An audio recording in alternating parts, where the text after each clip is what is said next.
What the heck is ketogenic diet? Quickly lose weight. Fats with benefits. Satiates your appetite. Ketosis. Ketosis. Butter is good.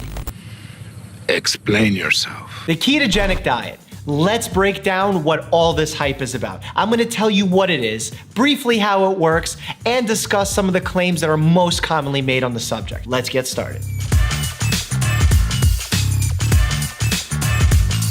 Before we get into the ketogenic diet, let's break down some very simple nutrition basics. There are three major macronutrient groups that we're gonna be paying attention to: proteins, fats, and carbs. These are nutrients that you find in the foods you eat every single day. The standard American diet consists of 35% of fats, 15% of proteins, and 50% of carbs. Now, if you're looking at the ketogenic diet, the numbers are quite different, with 75% being fats, 20% being proteins, and only 5% being carbs.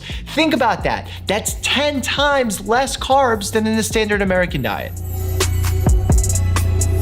Let's say you switch from your standard diet to a ketogenic diet. What happens inside of your body? Your body deals with this very low carb consumption in two ways. First, it enters a state called ketosis, which shifts your body's energy source to primarily fats, which basically means that it breaks down fats into something known as ketones, hence ketosis, and then uses those for energy. Simply put, your body begins to burn fat as its primary energy source and moves away from glucose, which is a carbohydrate. The process of going into ketosis does take a few days, and during those days, people experience some adverse side effects: brain fog, irritability, nausea, GI discomfort. Some people label this the keto flu. I don't feel so good. The second process your body uses is gluconeogenesis, which sounds scary, but it's really not. All it is your body creating glucose, because not all cells can function on fats alone. Fun fact here, for survival purposes, you don't need to consume any carbs as long as you're getting enough fats and proteins.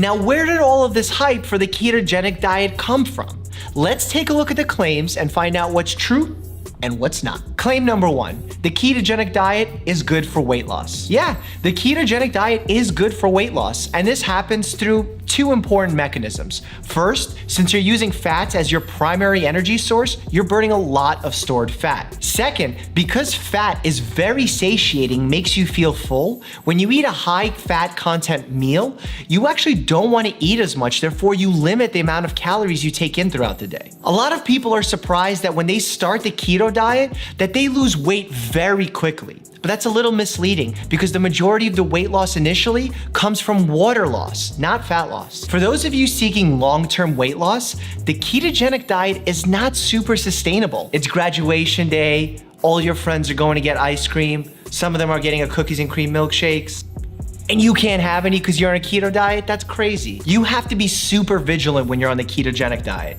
because carbs have this nasty habit of just sneaking into your foods. Ketchup, high carb food, apples, bananas, cookies and cream milkshakes. Well, I just love cookies and cream milkshakes. And so much for having a celebratory drink with your friends. No to alcohol. Claim number two, the ketogenic diet is good for the brain.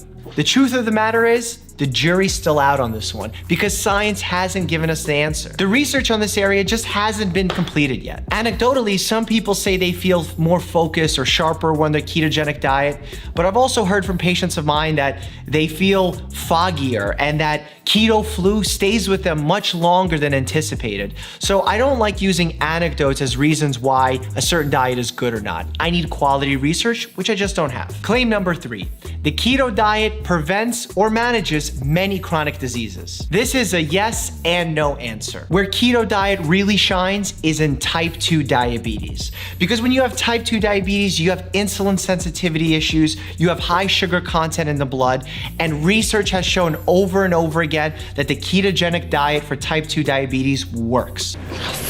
We have to talk about childhood epilepsy, because that's where the keto diet actually got its roots. We can actually prescribe the ketogenic diet to children who have refractory epileptic seizures, and what we find is once they get into a state of ketosis, they have a decreased frequency of these seizures. It works, it's proven, it's evidence-based science. The ketogenic diet has shown some promise in the field of oncology, aka cancer. It's not ready to be a prime time cancer treatment just yet, and the research doesn't fully fully support it to be a preventive measure for developing cancer. But what we do know is that some promise is there and more research needs to be done. Some harms that can stem from following a ketogenic diet, nutritional deficiencies from cutting out large food groups, an increase in your bad LDL cholesterol, kidney issues, bone issues, and even the increase of some certain cancers when you're overeating foods like processed or red meats. My final thoughts on the keto diet. I think it's a good diet for weight loss. I think it's better for short-term weight loss than long-term weight loss. So if you have a wedding that you're getting ready for, some kind of big event that's upcoming, and you're otherwise healthy, I don't think it's a bad diet to go on. The fact that the diet is very difficult to adhere to because of how much you have to drastically change your eating patterns, of the possible adverse effects that can come from following the diet, and frankly, from the lack of knowledge and the lack of research we have on its long-term effects, all put into question and really encourage me to not recommend this diet to the majority of my patients and to you at home. I've read in the comments that some of you want me to try the keto diet. Now, if you get this video to 20,000 likes, I will try the keto diet and I'll take you on the journey along with me. As always, stay happy and healthy. We have to talk about childhood epilepsy because that's where the keto diet actually got its roots, found its roots. Began its roots? Itchy nose syndrome. I don't know how to do these. Do I do it the whole time? I said keto flu. The keto flu.